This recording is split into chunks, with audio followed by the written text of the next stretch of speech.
For today's video guys, ay may nalaman ako na mura lang daw ang McDo or Jollibee ba yan?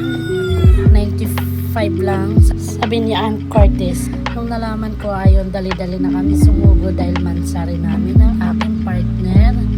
Tsaka, pumunta na kami sa malapit na Jollibee or McDo.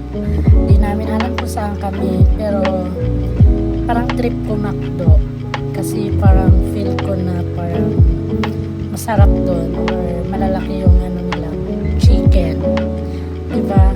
So ayan, malapit na kami dyan dahil nakikita na natin yung arko ng Mabalacat.